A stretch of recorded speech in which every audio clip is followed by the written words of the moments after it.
Hello, everyone, and thanks for giving us a listen. If you'd like to show our support, please check out our Patreon and Linktree under Interactive Distractions for access to additional Day 1 content, as well as to be part of our awesome community. Thanks again, and we hope you continue to be distracted.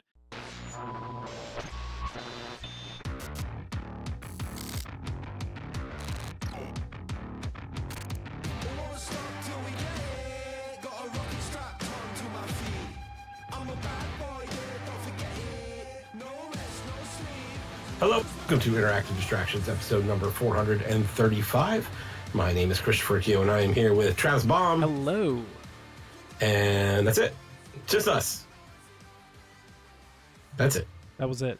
That was the That's perfect. That little spat of dead air was exactly everything you needed to know about the direction of tonight's podcast, and it's going. Oh, I'm so excited about it. Jason is sick, so we're hoping he's feeling better, getting some rest. Yeah. Jeff is out on like a camping trip or something, and I believe the words Chris said was, "Hey, at least we can go through today's podcast without shouldering that dead weight." I didn't agree with that. Lies. I thought it was a bit harsh. I'm not gonna lie, Chris. I am for those that are watching the video. I'm going to show off my unicorn cup that I'm borrowing from my daughter for my coffee. Because my cup is dirty, so. And I'm drinking out of my blue Stanley tumbler. Nice. Not an official endorsement whatsoever. I am officially endorsing unicorns, just so you know. Oh no, of course we're a progressive show, so we have to. Absolutely, sure. absolutely. But yeah, and then Glenn couldn't join us either, so just the two of us. It'll probably be a pretty quick show, but that's fine. We still get to talk about some games. But Travis, what's up, man? How are you? I'm doing well. Kind of went for like a little of a mental shift this week. Wanted to focus on a lot of house projects and everything. So we're usually like my employment applications take up like the vast majority, 75% of my quote unquote work day.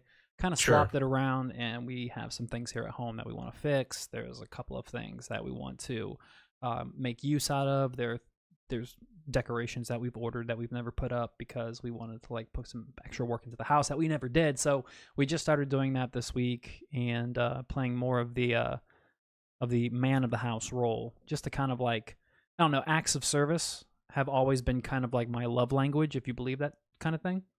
So actually doing stuff around the house has been much, much better for my mental health versus applying and being rejected, applying, getting rejected. I needed to take a break from that. So just a little something. And it's perfect timing because like it's right before football season. Preseason starts tomorrow. Yeah, it started today, actually. Yeah, started today. Yesterday. Last night, right? So yeah. Last night were the first games. Yeah, aside from the Hall of Fame game a couple of Thursdays ago, yeah, this was the first one. So I'm hyped. Life is about to have a lot more meaning. Life does have meaning, but it has more meaning when football.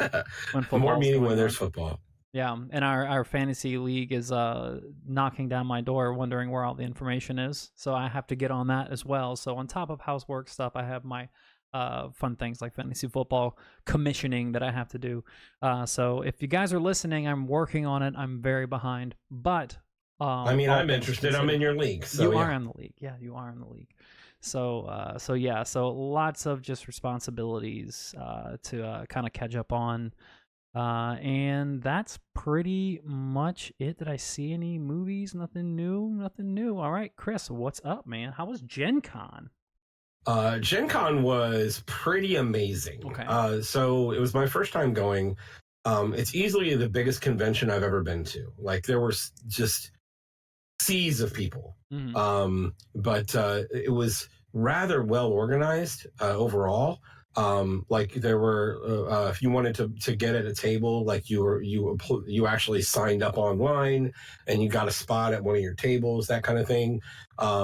There was like there's obviously like the vendor room that has all of the vendors, all the artists and stuff that were there, and like any influencers or personalities that you might know, and then they actually had like an exhibition hall where it was this, where they just had pretty much all the things for sale.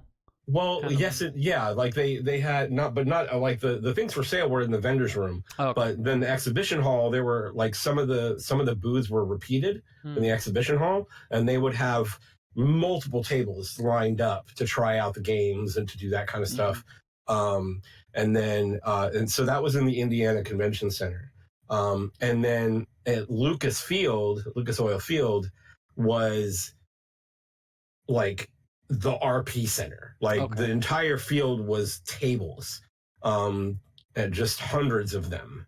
And if you signed up to do like a tabletop RPG, it was probably going to be in Lucas Oil Stadium. And they had like food trucks lining outside. Oh, that's awesome. The concession stands were open.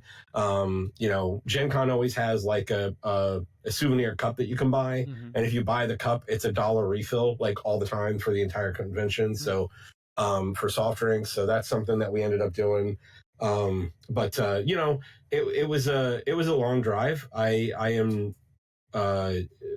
We took the EV, so it was a few extra stops on the way. Yeah, a few extra stops. Usually, it was, I think the way up we made 3 stops. On the way home we made 4. Well, actually, we made 4 in both directions, but one of those stops was not to charge. It was just kind of to meet up with one of Crystal's friends. Cool. But yeah, it was damaging on my pocket. I came home. What kind of loot did you get? I'm curious. Let's see. I'm trying to remember all the games we picked up. We picked up a game called Everdell, which is a resource management type game, where you essentially are like an animal, and you're trying to prepare for the seasons, and you collect resources and prepare for the seasons. My kids love it. So they had like this Everdell complete box, which Crystal saw, fell in love with immediately, and I was like, I guess we're buying this. But let's see what else. We found a something that was rather new that apparently was a Kickstarter called let's see, robot. Was it robot something arena? It was Robot Quest Arena. Okay. And it's essentially like a tactical game. It's a tactical deck builder, and they have little figurines for all the little robots. And like, as soon as we showed it to the kids, they were immediately in love with it. And they were like, we want to play this. So now, like in the evenings, both kids started school this week too. So they're both in middle school now. So we're letting them stay up a little later. And part of that is like, we're going to, sometimes in the evenings we'll play board games. So we actually played through a game with the 4 of us. And then today, Crystal and I decided to watch a show together, and they decided they wanted to play it, just the 2 of them. So they're super excited about it. So that was a big hit. And then there was I'm not sure if you're familiar with the Netflix series Dragon Prince, but there was a tactical game similar to that that's kind of based on that. Plays a lot like Magic.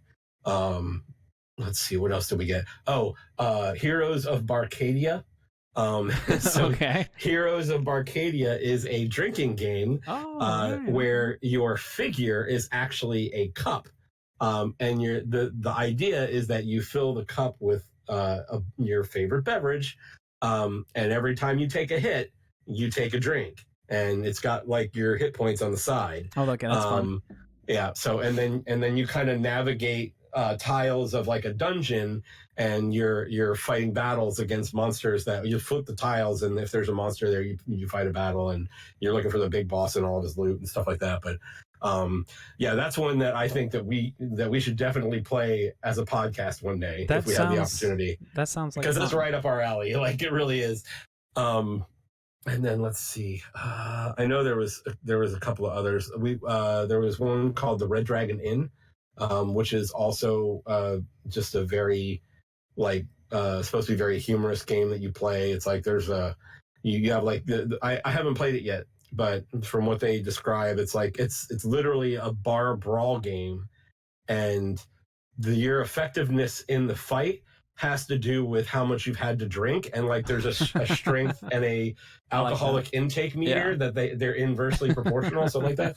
So we got some of that too, but it was just a really fun trip. I think Crystal and I have already decided we're going to do the same thing again next year. Great. Awesome. We'll probably go up a day early this time so we can partake in Thursday. And if there's a way for us to plan better, like the big issue here was we had to leave like first thing in the morning on Sunday so that we could get home, pick up the dogs, get the kids, and then have them in bed so that they could prepare for the first day of school the very next day. That's a heavy block schedule. It right was there. it was a lot. It was a lot. Yeah. But you know what? It was fun, and we had a great time.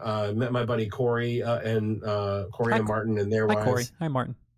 And then I think Corey is actually he GMs one of the tabletop tables that I'm at, and Martin's at the same table, and actually Beth, one of our friends, is there too. She's also at the same table, but yeah, it was a great time. Oh, I got to play. Are you familiar with Avatar: The Last Airbender? Yeah.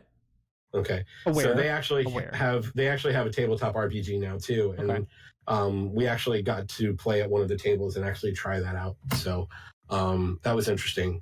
But yeah, it was a good time. When you go to conventions like that, I know you don't really go to them like all the time, but you've been the most out of, I think, most of the people on this show. But when you go to conventions like that, whether it's for like a TV show or just more of like a wide broad thing, like do you subscribe to like the paying of like $200-300 and like getting picture, like do you do things like that at conventions, like photo opportunities, signings? No, not really. Yeah. So MomoCon we did. So for MomoCon, which was back in May, June, they had a lot of voice actors. There was a booth. Can't remember his name. Very famous artist who did Titan AE, like the animation in Titan AE, and some other big name shows. But Titan AE was my favorite of what he did. But it was like the last convention he was ever going to do, so we kind of went and got his information, but not as much. Like that convention was the exception and not the rule. Usually we don't. But yeah, it's fun. It's fun to do that sort of stuff. MomoCon was great because we got to bring the kids. I would not bring the kids to Gen Con. It is way too busy. It gets rowdy. Yeah, it's well, it's not that it's rowdy. It's just it's very crowded. To the point where there are traffic jams in the vendor hall because there's so many people. So, but yeah, that was a great time. Other than that, this week, today was a rough day. Our dishwasher broke, so I got to replace the dishwasher. And then, unfortunately, one of my cats is, we're not sure exactly what's wrong with her.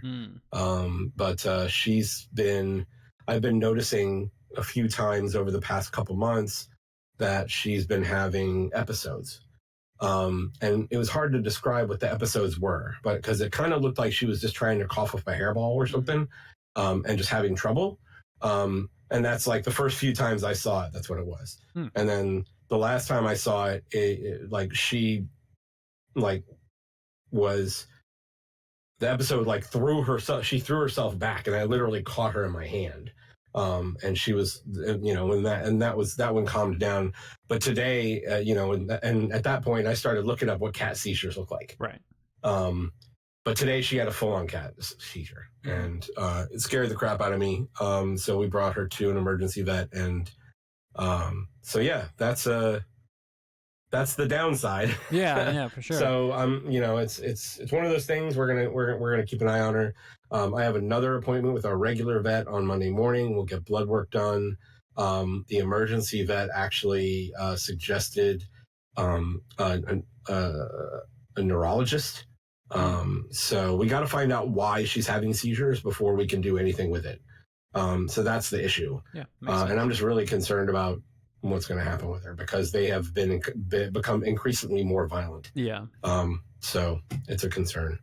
Hopefully it's one of those things where it's like a pill can kind of like clean it up, and fingers crossed and that's what I'm hoping. Like if it's epilepsy, like fine, like they have medication for that. Yep. But it could be a number of other things, and there's a couple of those that worry me a lot. How old's your cat? That one? She's gonna be 3. Like she's not old. Okay. She's a little cat, right? Okay, She's a baby still. Yeah, there's a lot of reason for optimism there. So Yeah. Yeah, all the best there. That hope that fixes itself up. Yeah, me too. Yeah, man. But yeah, that's it for me. All right. So let's do some distraction talk. Let's do game talk. What you got? Oh, pretty much the same as last week. I'm just stewing. I'm stewing in a cauldron of FOMO, watching everybody play Baldur's Gate since it's not available on console yet. So, oh man, yeah, okay, yeah. So I'm just sitting back and just playing something that I know for now just makes me happy instead of just trying things. I was gonna pick up WrestleQuest. I played the demo, had some pretty good takes, had a couple of concerns, but I'm like, you know what? It's a $20 game. It's almost kind of. It kind of behooves me just to play it regardless. And then some reviews started coming out and it's getting like 4s and 5s and stuff. So I'm like, with my budget at the moment, even a $20 game, going into it, seeing like, you know, it's not looking good critically. yeah. I opted out of getting WrestleQuest. So That's fair. So that being said, you're being selective. So. Yeah, so I'm being selective right now, but I will on day one when it's on console. Baldur's Gate 3 is going to happen. I'm super hyped up for that. Nice. So as I'm sitting there stewing in jealousy, looking at everybody playing on TikTok, I've been playing just more Final Fantasy. I tried out the Diablo, the new 1.1.1 patch, the one that was supposed to fix the sorcerer. The sorcerer is still same issues, same struggles. You're still forced to make the same builds. Nothing systemically has happened to truly correct the problems with sorcerer, and I'm disappointed, and I'm probably not going to play Diablo much more. So what's the seasonal content like? Did you do any of the seasonal content? So to be fair to be fair to them, they did say that like this first season is their smallest season planned, like, you know, just a couple of like feature sets that they're introducing, which are essentially just new jewels to socket into rings and amulets. And that's the real, and it's just extra powers that make you OP, and they do a pretty good job at making you OP. There's a couple of cheap ones, but some of this stuff is supposed to be cheap because they're seasonal. They stay on that server, so they're not going to mess up the meta of the Eternal Realm. So some things do get kind of like blown out of proportion, where like, you know, certain classes are now suddenly like, you know, really synergizing with these new abilities from the season. So, but I'm just not interested in starting over. Like I don't have that kind of that kind of time. I mean, you got to level 100 too, right? Yeah, so you know that's a lot of time. Yeah. So aside from that, and just kind of making that personal declaration, and unless I see a patch drop that like brings like true systemic changes to how sorcerer operates, I'm going to put Diablo down for a while. So this will probably be the last bit I discuss about it. I mean, I'll probably dabble season 2 when that starts in October. Didn't you want to make a different character for the seasonal content? Didn't you want to try a different class or something? On paper, yeah, sure. But it's the fact that like you're starting over so much progress, the quests, the back half of I mean, thankfully you don't have to do all of the renown. Like the first 2 sections out of the 5 renown are done, but you still have to do so many side quests and all the stuff that I've already repeated, and I just don't want to do it. I just don't want to do it. It's not. That makes sense. Yeah, it's not fun to me. So the other game I've been playing, I've been redoing Final Fantasy 16. So I sit here complaining about not wanting to. I don't want to do it again. I've been doing this again, and I've been doing that exact thing with with another game. But no, still messing with that. So along with their new game plus offerings, you can also play with the option of turning it on something they call Final Fantasy mode, which is kind of like the extreme difficulty mode.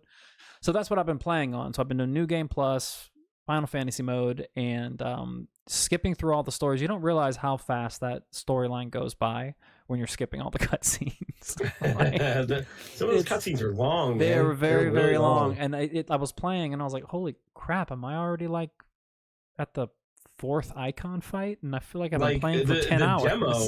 The demo was like 2 hours long, and I'm pretty sure that it was only like a half an hour of gameplay. Yeah. Well, you can skip that. Like you can just outright skip it when you start a new game. So.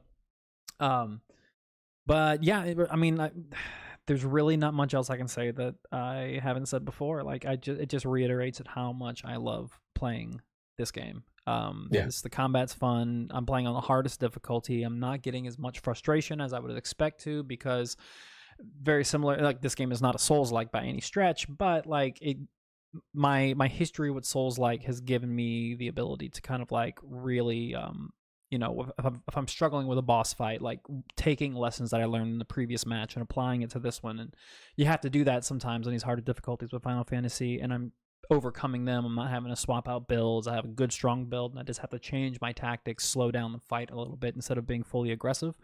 And just finding some new ways to take on these challenging fights and having a blast. And it's still somehow, even though I'm playing the same game over again, I'm approaching it in a completely different situation, or in a different, a completely different perspective, and I'm almost having a different experience with this game, which is Good. kind of fun. So, yeah, really digging it, and I don't know, may go for that platinum. It doesn't seem Out of reach. it doesn't seem out of reach, especially if you go through the entire game and beat the Final Fantasy mode. So Yes. it seems like it's approachable, but we'll see what happens because Baldur's Gate's dropping just with a nuke ton of other games. I mean, how close is Starfield from Baldur's Gate? Like, I might have to. I'm not even thinking about Starfield anymore. I'll be honest with you. Right? I'm really not. God, Baldur's just kind of. It's like not a thing anymore.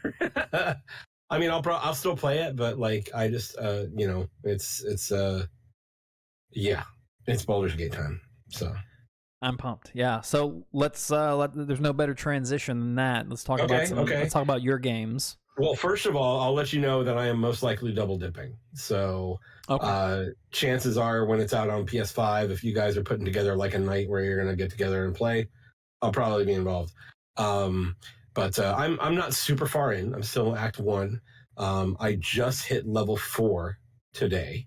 So you know, the one big thing about this game is that the levels are super meaningful. Like every level is really meaningful and gives you a lot more power. Like, so you can only get up to level 12, and that's because the levels are so powerful. So with my I know that a lot of what you all were talking about last week, Jason had gotten through probably the first 2 or 3 hours of the game, it sounded like. So I'm gonna try not to reiterate a lot of that, but I do want to kind of go back to one of the things he said. He was talking about withers. He mentioned that it was something that you could skip. Don't skip withers. Absolutely do not skip withers. Okay. If you don't have withers in the first 3 hours of the game, go find withers, because he's going to remove a lot of the anxiety and a lot of the just like how overwhelming it is. It's a lot less intimidating knowing that withers is there. What can withers do for you? Withers can completely respec your character. Okay. Including changing your entire class.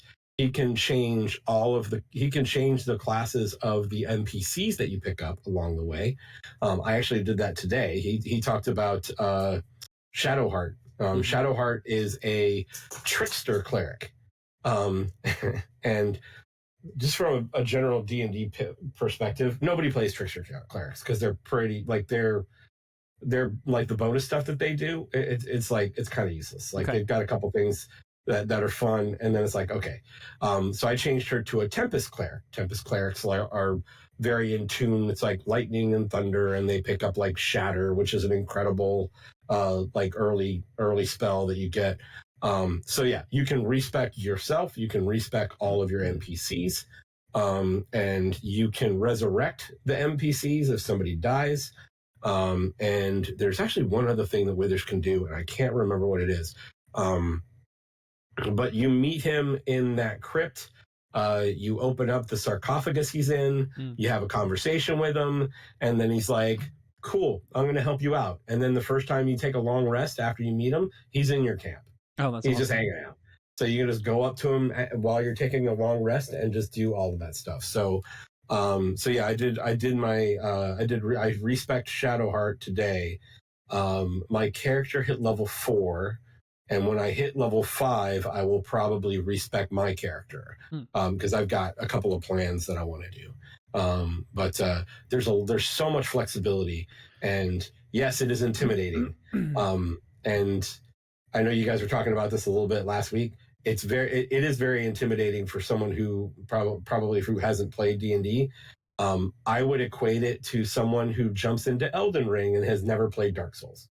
Okay. So that was super intimidating for me.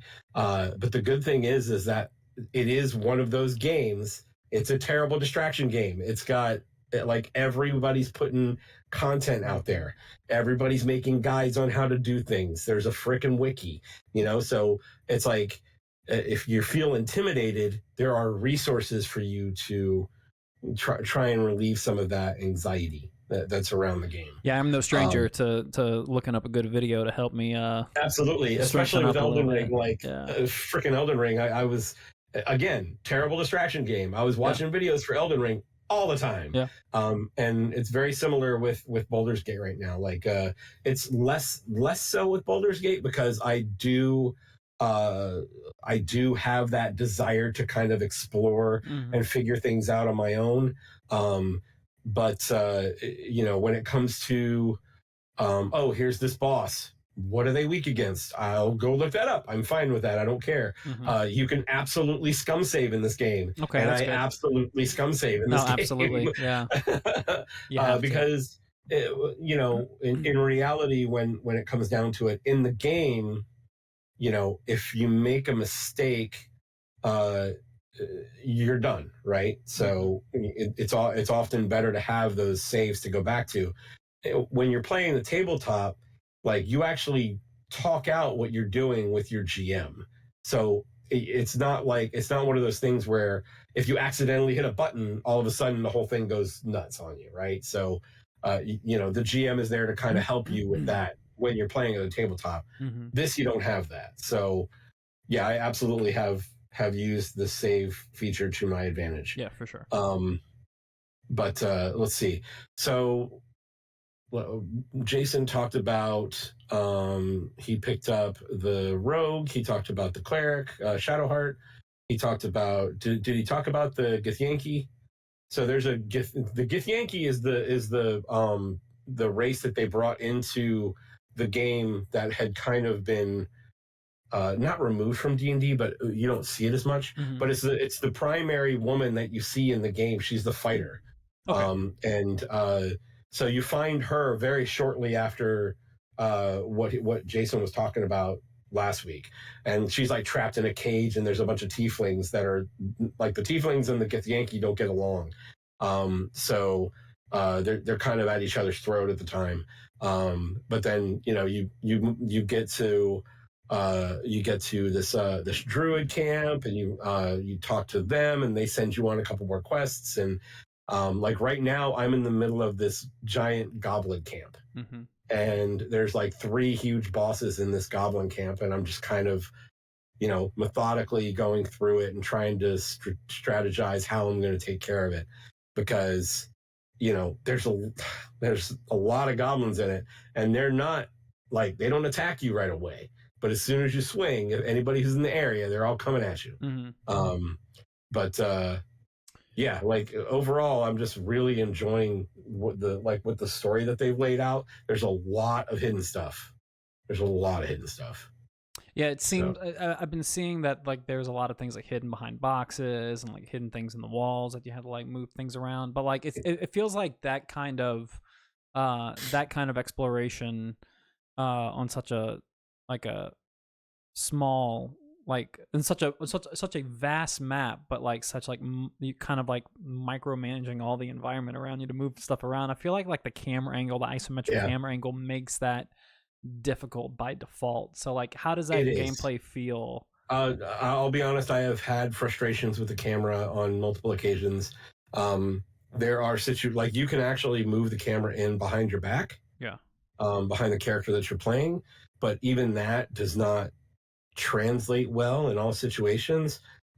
So I have run into some frustrations with the camera, especially and I'll give you a perfect example.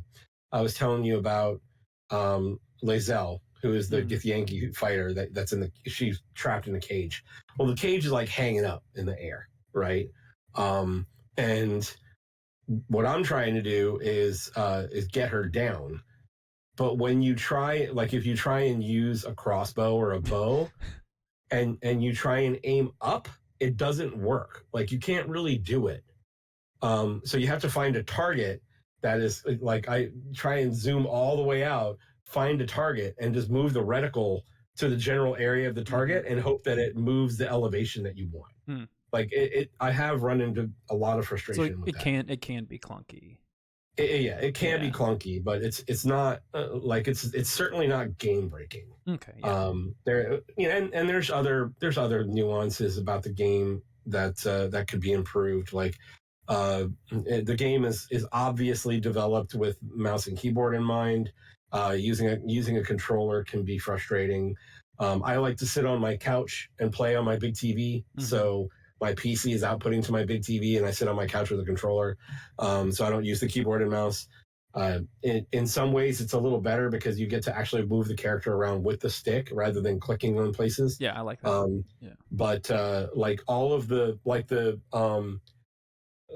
action bar that's at the bottom that you see a lot of people working with right now, that's not there if you're using a controller, right? So because it's all wheels, right? Yeah, it's all wheels. So you pull it up, you pull up your action wheel with the right bumper or R1, and it'll pull it up, and then you can kind of scroll through them, and then you use the sticks to select what you want to work with.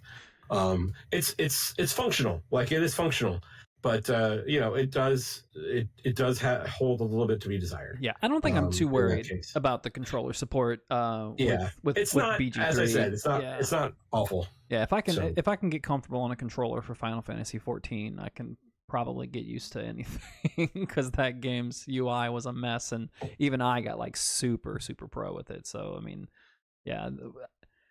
I have a couple of questions. One, go for it. Like the first question, you kind of hit on it about flexibility with players who have played D&D versus players who are not experienced in it and everything. But like specifically the learning curve itself, I expected going into Baldur's Gate 3.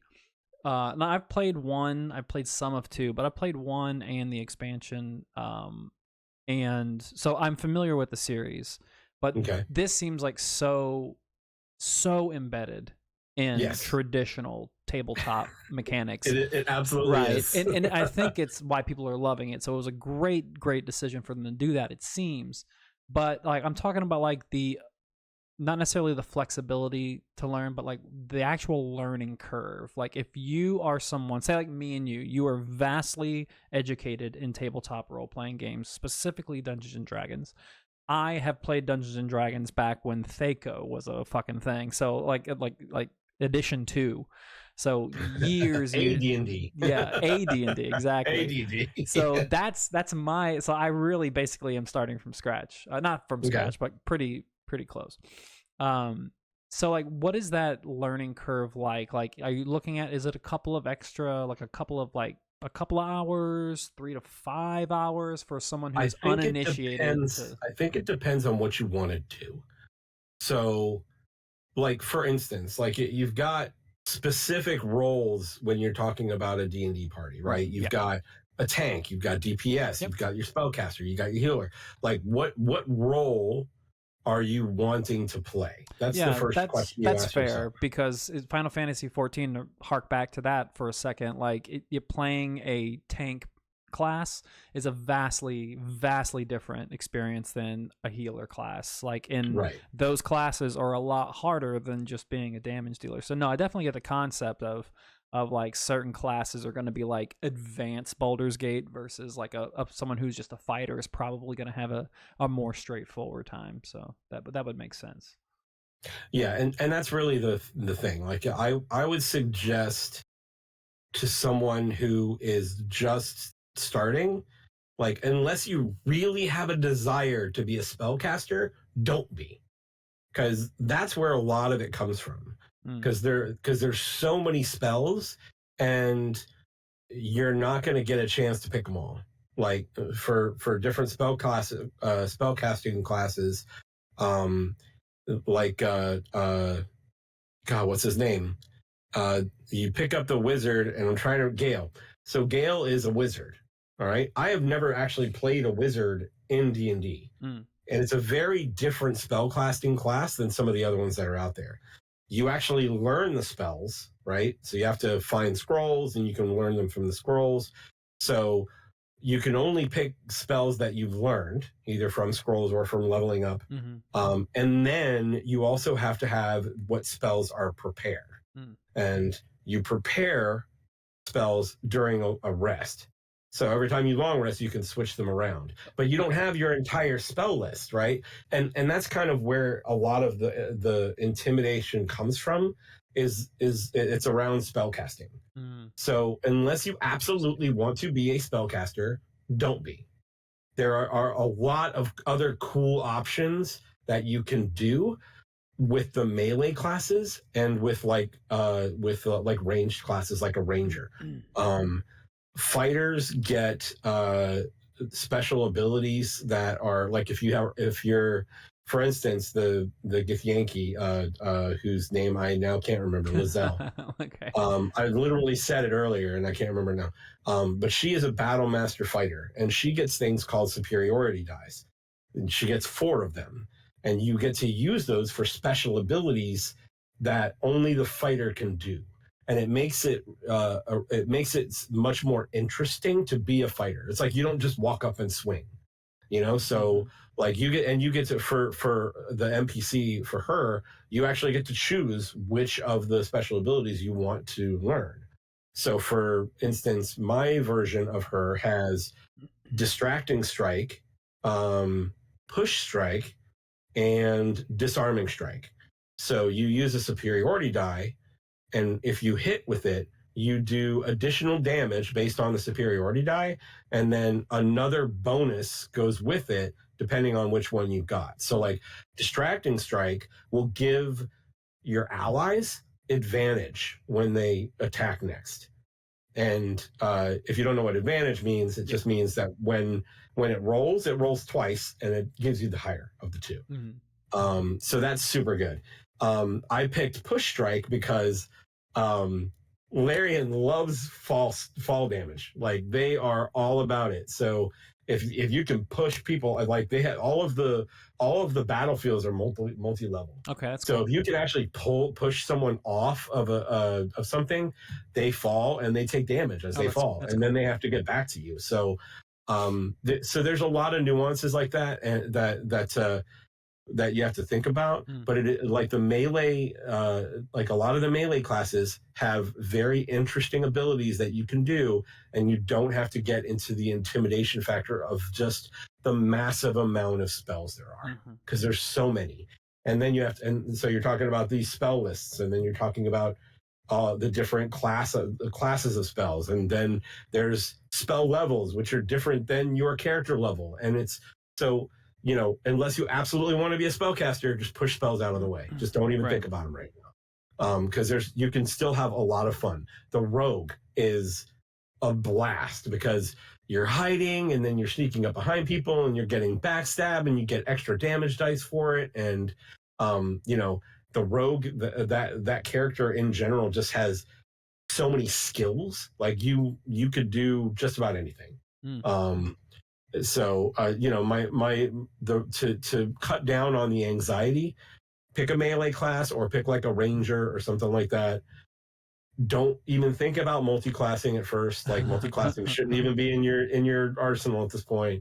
And just enjoy the game for what it is, and realize that if you do something with your character that you don't like, just go back and talk to Withers, and he'll respect you. My man Withers, he'll save Withers you every time. Withers is great. Withers is great. So another question I had pertains to like the dialogue system. So I want to go into this game and kind of like relive my Mass Effect fantasy, right? And I want to be a master of conversation. I want to make the right choices. Okay. And since I want like charisma to be like a leading stat for me for these purposes, for these communication purposes. Which classes should you be looking at? So I know what class I want to do. I know I want to do a bard. Like it just seems seems like the class. That's really cool. That seems like the class that would be for me. Like I just feel like a bard works. Bards are fun. Yeah. They're fun, and they're another class that gets a lot of skills. Yeah. Not as much as the rogue. Like the rogue gets the most skills out of all of the classes. But the bard, So the bard is very flourishy. Like you want to Sure. work with finesse weapons, Mhm. rapiers, Yeah, things yeah, like yeah. that. But yeah, like I haven't tried a bard yet in Baldur's Gate, but one of the characters that I want to make is going to have some bard. Yeah, So I'm excited. But my main question on that topic though was how are you feeling, how are you gelling with the conversation system in Baldur's Gate 3? Because it I like it. definitely seems more It's robust. Like your dialogue options are a lot more. You have a lot more to mhm. choose from versus like a Mass Effect or something. Yes, and what I will say is that a lot of your dialogue options do rotate around charisma.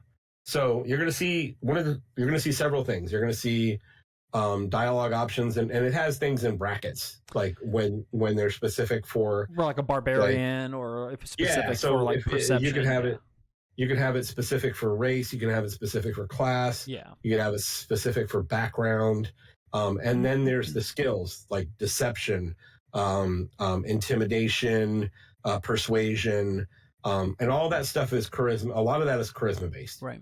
Um, and all of that's like usually if it says a skill next to it, you're going to see a D20 roll. Yeah. Okay. And but there's always bonuses, right? So you've got, if you're going to play a bard, you're going to start with like probably 17 in charisma, which gives you a +3 to all charisma checks. Mm-hmm. So when it rolls the D20, whatever's on the D20, you automatically +3. will get you'll actually get +5 because a bard is also proficient in charisma.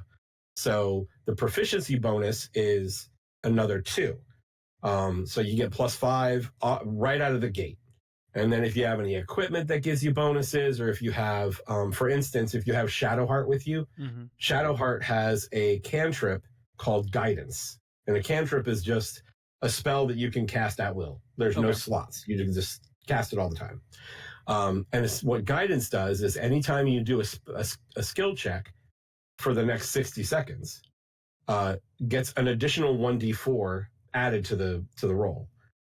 So it's like an increase of your skill ability. Mm-hmm. So you can have like all these bonuses lined up, and you roll for intimidation. You roll a d20, you add your proficiency bonus, you add your charisma, you add your and then you add guidance 1d4, and then if you have any equipment that gives you an additional bonus. So there's a lot of bonuses that can go with that. And a lot of what you are going to end up doing in the game is going to go around the items that you find. There's a lot of loot.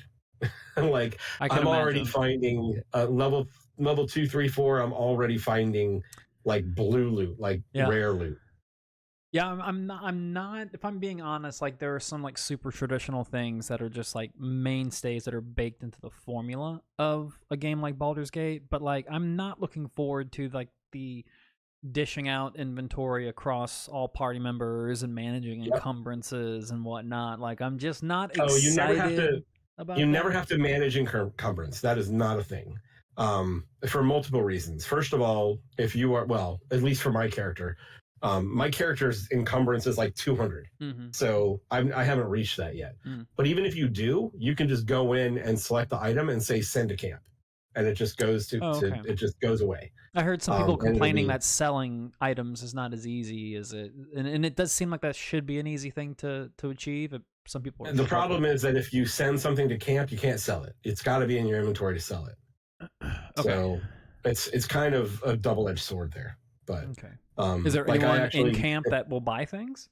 Not yet for me. I think that happens. That has to come. I think that does. I just haven't gotten there yet.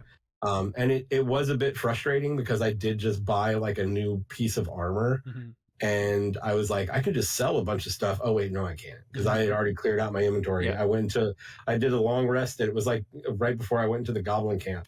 Did a long rest, got rid of all my shit, went in, and I was like, I'll sell these things, and I've got like the armor's like 500 gold, and I've got like here's like 80.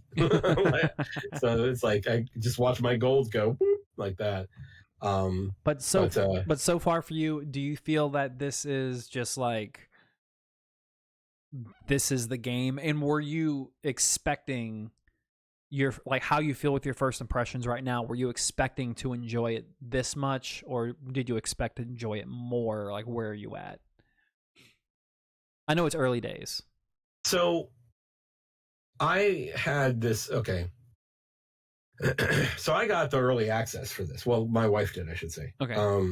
So when you remember that Google Stadia thing? I do remember the Google Stadia thing. So Google Stadia actually got Baldur's Gate as early access. Oh wow. And they even had like a deal with them where there was some extra stuff for the Stadia. Mm-hmm. And then Stadia went under. So, but the one game that I bought for Stadia was Baldur's Gate 3. And the main reason was because at the time, Crystal didn't have a PC that could run it. So she was playing it on Stadia because it didn't matter. When it was in early access, I played it, but I only played like the first hour or two. So I didn't even get off that like opening sequence. And I really just didn't really draw me back. Right. It wasn't until the game started getting close and I started seeing like people talking about how you could build the characters and like all the different things that you could do that I started to get a bit hyped. So the hype for me has been actually pretty recent. It's only been the past month or so. I think but it is absolutely. I think it's kind of surprised a lot of people. I think a lot of folks who, especially folks in the industry that I've been listening to, that there's quite a few that really didn't have much of an expectation for this game and are just completely sucked in at how it blew me away pretty much. How big and diverse, and nothing seems to feel shoehorned in or cheap. Everything feels deliberate.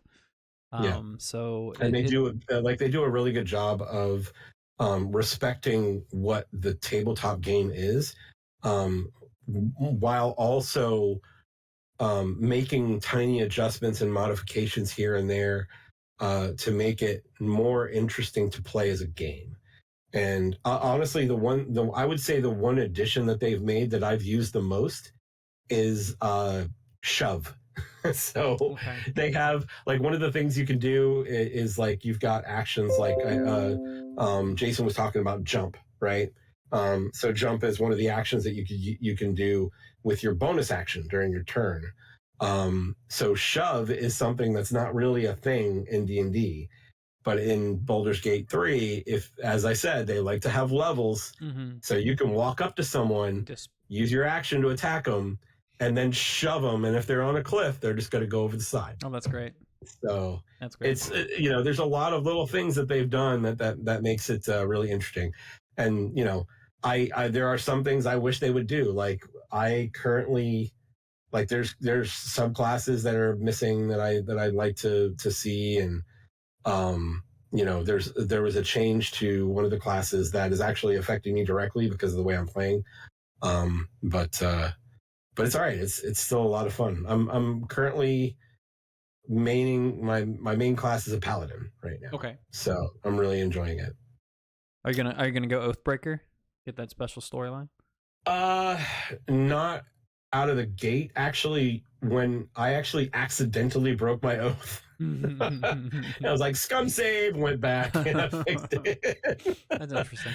So yeah, I tried to roll intimidation and I failed, and then I said, well, I've got to I've got to do this thing that I'm trying to do, and to get the story where I needed to go, and I'm like, I guess I'm going to attack these people, and as soon as I attacked, it said oath broken. I'm like, fuck. And what's interesting though is if you break your oath, like immediately after the battle of the battle that you break your oath, or whenever it is that you're doing it. But immediately after that battle, just a dude shows up and says, "You have broken your oath. I will see you again soon." And it's like super intimidating and like open-ended, and but apparently like there's a lot of good stuff that you can do with Oathbreaker. So very fun. And you can redeem yourself too as an Oathbreaker. Oh, that's cool. Yeah. Any other thoughts about the old Baldur's Gate? So many thoughts. But yeah, I think we'll hold it there. I am going to double dip though. I have not started playing any multiplayer yet. I know Jason said that he was interested in playing it, so I'll probably get with him and try and figure out a day for us to play. And then, I'm gonna double dip and get the PS5 version. I am a little annoyed that the PC version is 60 and the PS5 version is 70. It's like, fuck you guys. Yeah, But that's a little that's the sus. thing. Yeah, it is. But yeah, it's fantastic. I mean, if you're intimidated about it, just for listeners, like if you're intimidated, just ask someone who's played it before, or ask someone who knows, the basics of D&D. Send me an email. I'll help you out. I don't care. I'm having a great time with it. And I mean, there's a lot of shit I don't know either. And I'll be honest with you, I go ask my wife. Like, my wife is so way ahead of me in this game. It's not like she's about to hit Act 3. Oh damn. And when it was in early access, she played through the early access like 6 times. Like, every time they dropped a new character class, she's like, restart, let's go. So she was super excited about the whole thing. But yeah, it's a lot of fun. Give it a shot. We'll make sure that Crystal's ready to record next time Chris or Jason. Yes. Jason Yes. or Jeff can't come in. Yeah. It'll be a 2-hour show, just us bullshitting about Baldur's Gate, man. I'll tell you. Pillow talk with the Rickios. Any other games you're playing, man? Let's see. Have I played anything else? No, I have not played anything else. That's like on the way up to like downloading Baldur's Gate on Steam Deck was one of the things that we did while we were in Indianapolis for Gen Con. Right. But yeah, so that's all. It's been all Baldur's Gate right now. Very cool. Good stuff. Let's see. We don't have a whole lot left, right? So you said you had some news for us. What do you got? I think we're just going to talk some news. So I sent out the list to you. You should have it. But I didn't add this to the list because a little bit of I say last minute, but it happened yesterday. I just didn't add it to our news spreadsheet here. But THQ Nordic had a recent games, like a live stream event. And I think they released like information on like 12 games, some already announced and some new announcements. So like the Alone in the Dark reboot with David Harbour is looking pretty good. We got to see a little bit of gameplay of that. The remake to the 2001 game Gothic is got a little bit of a gameplay reveal. But their big drop, and I think the part of it that is newsworthy, that THQ Nordic announced that they are going to be doing a Teenage Mutant Ninja Turtles: The Last Ronin game, and it is the fuck out of here. It is going to be fire. Oh, I can't wait. All about it. Yes. Yeah, so there were some sources that are close to development said they're taking it the route of like God of War, how God of War went from its PS2, PS3 days to what God of War is now once they rebooted it. I think they want to go for this kind of like slower, heavier, tankier type of turtle experience, and I think that would kind of work for me because Last Ronin is a little bit of a different beast versus like the old turtle style. So I hope it's like super dark and gritty. I kind of want it to be an M-rated game. I would love to see like a mature Turtles game. So hopefully they can kind of connect all those dots of what makes the graphic novel so strong. So I think it's pretty rad. It's super dark. It shouldn't be a game for kids based on how the story is. But people don't know what it is. Last Ronin tells a story of the lone remaining turtle and his quest for revenge after 3 of the turtles and Splinter were murdered by the Foot Clan. So, and it's kind of cool because like through the majority of the time reading it, you're kind of like asking yourself which turtle is the last Ronin, because they don't really come out and tell you at first. So it's like they kind of let you imply a little bit, and it's like, no, you don't really know. I think you get an idea of who the turtle is if you can put together the context clues, but it is, I think, as far as I've read, they could have announced it by now, but like as far as I've read, which has only been a few books in the series, right now it's kind of up for grabs of who he is, but I think people kind of know. But that was it from THQ Nordic.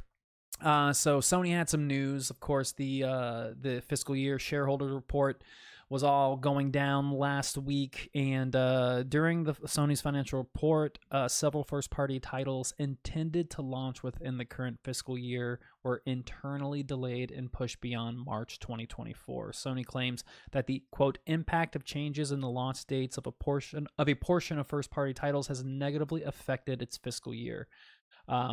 Meaning these games will now release either at some point in mid to late 2024 or early 2025. There is no list, Chris, on what games are actually affected, but you can venture a guess that pretty much anything that hasn't been officially announced is probably pushed back. So I would say Tsushima is probably on that list. Yeah, I can Tsushima. almost guarantee that the multiplayer Last of Us game is a part of that list. It doesn't seem. I would be surprised if Spider-Man was a part of that because that's so coming soon. I think that's gold and ready. No, Spider-Man already has Spider-Man already has a date, so I don't it does think have a that's date, part of but it. it doesn't seem like anything that has a hard date is actually pushed. But things that had at least a soft release window or was previously Anticipated, have been majorly pushed back. But we're seeing that, of course, like with the SAG strike. The Writers Guild and the SAG strike. I mean, we're getting our superhero entertainment slates being pushed back already by Disney. I'm sure DC is going to start officially pushing things back at some point. So like the whole entertainment industry as a whole is just a mess, and we're going to see tons of these pushbacks, I'm sure. We talked a bit about Baldur's Gate, and we're going to talk about some glowing statistics because on social media, their communications team released their first week stats, and we have some interesting ditties, even though that I don't know what half of this stuff means. I'll try and translate for you if I can. Yeah. So 368 players finished the game during the opening weekend. That's ridiculous because the game is like 80 something hours at minimum. That's impressive. 368 did it. So over 93% of players rolled a custom character. Players spent a combined 88 years just in the character creation screen. I'll be honest with you. I spent at least an hour creating my character. Oh, dude, playing Barbie is like my favorite part of video games. I'm not gonna lie. There's so many options, man, and it's not just the looks either. It's also the class and the like how you balance your stats out and things like that. So let's see. Nearly 10% of the characters spent at least 1 hour in character creation.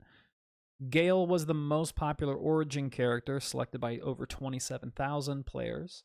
Gale is the wizard I was telling you about. Gotcha. Gale was the 7th cause of death for all players, which I think is going to feed into another stat down here in a second. Well, part of that is because at level 5, Gale gets Fireball, and Fireball doesn't distinguish whether you're an enemy or a friend. It's just a big 30 feet of crazy fire damage. Well, so he I bet a lot of it was that. 7th most cause of death for all players. So that makes sense. Paladin was the most popular class choice with over 200,000 players. Half-elf was the most popular race at over 250,000 players. Almost 100,000 players have been rejected by Astorian. Don't know what that means. One NPC. Oh, Astorian is the rogue, I believe. Gotcha. That's for like the romances. The romance options, okay. yeah. Okay, so, gotcha. And Shadowheart is the cleric that I was telling you about. And it looks like Shadowheart is the most popular romance option, followed by Gale. One NPC was shoved into a chasm for every concurrent player during peak engagement on Sunday. So that shove mechanic that you were talking about, people were doing as many of those to NPCs as there were their highest level of concurrent engagement, which is 815,000 players on at one time on Steam. I would guarantee you that those were not all on purpose because that is impressive. I accidentally shoved my fighter off a cliff because I didn't actually, I had the marker highlighting the enemy I was trying to shove, and I highlighted it, and before I could hit the button, she ran in front of him. Right. And the reticule selected her instead, and I pushed her off the cliff. I was like, "No, fuck!" And I was like, "Scum save." That's why it's good. That's why the scum save is good. So next stat, going back to the Gale stat, 12% of all player deaths were caused by friendly fire. Yep, that makes sense. 65% of players have saved the Emerald Grove. Good for them. Scratch the dog has been petted over 750,000 times. So just to put into perspective, more people were shoving NPCs off of chasms more than they were petting the dog. I just want to throw that out there, gamers. Okay, like shame on you. I know, right? Absolute shame on you. Players spoke to over 1.4 million corpses and 2.4 million animals. I guess that's an ability that you can do. Like you can speak to. Yeah, so there's a speak to the dead, and you actually early on you get an item that allows you to speak to dead once per day, and then there's also a speak to animals, and there's actually classes that can do that at will. And apparently, because apparently that's a big thing for Larian. Like if you talk to animals, they tell you a lot of shit. So when I was respecking Shadowheart, there's actually a nature cleric, and nature clerics actually get speak with animals for free. It's at will. So. And then the final stat, players have played at least 10 million hours, which is over 1,200 years of gameplay in the first week alone. It's pretty impressive. 815 concurrent players just on Steam alone is super impressive. Yeah. Really good for Larian and everybody over there. So that is good to see a good company make a good video game and get good recognition from it. And it's funny because like this is a kind of aside, but like there were stories about how some people, now this was like a Kotaku article, so like take it with a grain of salt. But they were stating that like the industry itself, other developers were getting a little bit nervous that this game, which is like not funded by DLC, which is, you know, a tooth and nail, long form, single player, you can play multiplayer, but mainly a single player, 150-hour experience. And Kotaku reported that like the industry was worried that this is going to become the standard and how attainable it is. But I think people kind of understand like this is what you expect from a game in this genre. This is not like the next Call of Duty. This is not even Final Fantasy. Like this is, you know, you go into this knowing that one, it's going to have a humongous dev time. The dev cycle is going to be massively long, and it's because of this purpose. So I don't know, the days people start being like, well, I want Baldur's Gate 4 in 2025. Like, I don't think anyone's really saying that. So, yeah. So we actually did talk a little bit about this several weeks ago because there were news articles about like developers coming out and saying that they're worried that this is going to become what everybody looks at as the bar, and that everybody should kind of temper expectations. And to an extent, I understand where that's coming from. Right. But you know, I don't think it's unreasonable for people to at least expect some of the things that Larian did extremely well to be expected in future games. Maybe not everything that Larian did, right? Because it's a lot. And let's be straight. Larian was being funded by Wizards of the Coast and estimated the budget was estimated to be over $100 million from when I looked it up. So that's crazy. So I certainly don't expect that, you know, games will come out with everything that Larian has done. Yeah. But, you know, there are some things that should essentially change how the industry does RPGs. And I think that is what's important to see here. Yeah. Maybe the bar it's not the new bar, but the bar has been raised, and there are going to have to be some adjustments from other developers. Well, that was well said. And moving on to the next news article,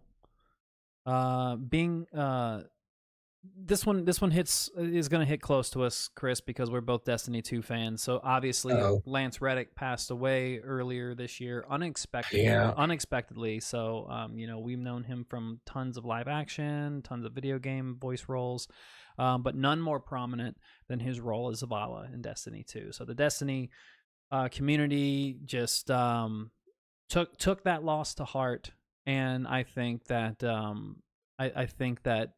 Bungie has finally made a decision on Zavala, because I personally thought that they were probably going to kill Zavala off. How do you Yeah. replace Lance Reddick? And I think the majority of people would agree that if you were to recast Zavala, there is literally only one actor who has the chops, who has the timbre in their voice, who has the star power and the recognition to take on this role, and they literally got the one person who could do it. So I did see that today too. yeah, so it looks great, but Keith David is going to be playing Zavala going forward for new Destiny 2 content. Keith David, you've probably seen him in tons of movies and film. His big breakout was in The Thing. He was in that with Kurt Russell.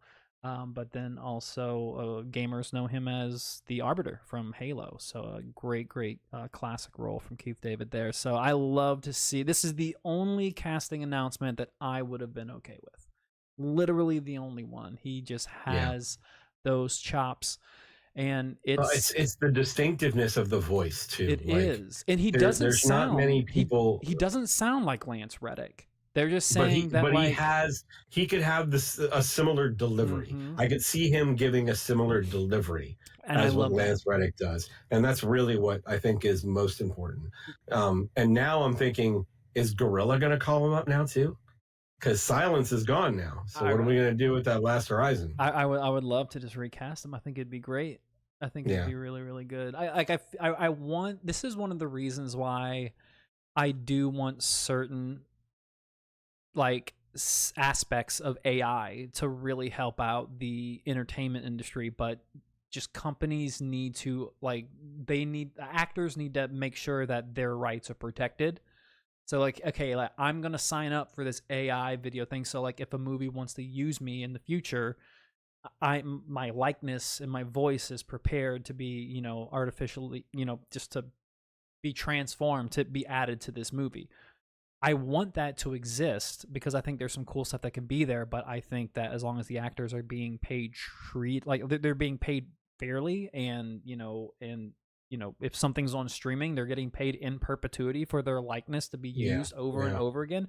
If they can figure that stuff out, which is the tricky thing that they're doing right now or trying to do right now, if they can figure that out, I would love to be in a day where Lance Reddick can, if his estate wants it to be so, he can still kind of live in that world and he can still continue on. I think that would be cool. It would need to be some sort of royalty type, compensation, right? Similar to, because in reality, if you actually did that and allowed yourself to be reproduced by AI or whatever, you do that initial work, you get paid for the initial work. And then if that initial work is reused, that's now a royalty scenario, right? Or set up a new way, your digital rights are your own. And you own your digital rights. So if a movie wants to use you as a one-time theatrical thing, they have to pay you for it. If that's going to go into streaming, you are going to earn residuals because you own the rights to your likeness posthumously. So I think there's a way to do it. There's just a lot of negotiation, but I think we're so close to being at that point where that can happen for video games. But until then, if it's going to be recast, I think Bungie knocked it out of the park with Keith David. I think Keith David was a good choice too. Yeah. There aren't many other, because actually it was one of those things where I kind of saw, because I honestly didn't even think of Keith David at first. It was just one of those things where it's I don't know how they're going to replace Lance Reddick. How do you replace that voice? Yeah, it's so when they announced Keith David, I was I just kind of thought about it. I'm thinking about the roles that he's done in the past and just the way that he projects his voice and that kind of thing. And I'm that could work. Yeah. Because I thought he was going to get killed off too, and that's why they were bringing back Cade, right? So I don't know. We'll see. It's interesting. We'll see. So, Chris, I talked about WrestleQuest earlier and how much I wanted to play that game at first. The demo didn't blow me up, so I was maybe I won't. Now the reviews are not looking so hot. Chris, I didn't realize this, but even if I wanted to play the game, I wouldn't be able to because the developers of WrestleQuest did something that I don't think I've seen ever. Maybe it's happened and I'm just not like putting two and two together. But if you were looking forward to playing the pro wrestling theme RPG WrestleQuest today for its launch, this was written on August 8th, the day the game was supposed to launch. It looks like that card was subject to change. The game has suffered a last-minute delay and will now arrive on August 22nd. Developer Mad Cat Studios and publisher Skybound Games announced the delay on the evening of the 7th, explaining the cause was due to the discovery of a major save glitch. When performing final checks on one of our launch platforms, we discovered it was possible for players to lose their save progress when playing WrestleQuest on multiple different devices. Because this is a game filled with hours of content and player progress, it is so important that we can never body slam our fans like that. So the game was delayed pretty much day and date with its original release date. That, along with the struggling review scores, it just doesn't seem that like it just seems like this game has some issues out of the gate. And like, where's your QC at? Like, it just seems like it is. I don't want to like be dev blaming or dev shaming and stuff like that. But like, if on the day you have to delay your game on release day because of an issue, like a critical saving issue, like that seems to me like where has your? It makes me wonder, like maybe even like just on a management level, like where have you been focusing your QC? Because like I don't know, just the. So I'm going to look at that from a different angle. Yeah, it's like, okay, yes, I do agree there, but I will also say that it shows a great deal of integrity to say, hey, we have a problem and we need to fix it. Agree. And we know this will hurt and probably hurt us the most, but we're going to delay, So, Yep. I say what you will about the game. Maybe there are some improvements that are going to get made and before release, but it's I'd rather them delay and fix it than release it and have a bunch of players that get fucked over. So yeah. Well, I mean, look at Redfall. What was the one thing that we were saying? Wow. Like, if there was this bad of a problem, just own up to it. Yeah. And delay your game, like just delay it, like own up to it. And that's the thing. It's like that's fair. There's no that integrity is gone right there. Mm-hmm. Like looking at from the perspective of a player, looking at things that developer does now, it's like I don't really trust them very much anymore. Yeah, that's fair. Right. But and granted, this is you're right. QC is a problem, but they the fact is that you learn from failure. Right? You don't learn from success. You learn from failure. So the idea here is learn from your mistake, fix it moving forward. So that's the way I look at it. Wise words from Christopher Riccio. Sir, that is the news. That is all we have. We don't have any question of the week. We have a question out there, but we're just going to have Jeff handle that bad boy because that's his domain. And then no reader mail set up. Anything that we have right now, Jeff will read it with us on the show next week. All right. That sounds good. Well, then I think that's a show, sir. Yes, indeed. Awesome. Thank you guys for listening. Hope you enjoyed the show. If you did, please tell a few friends about us. Like and subscribe. We really appreciate you doing that. It helps the show out a lot.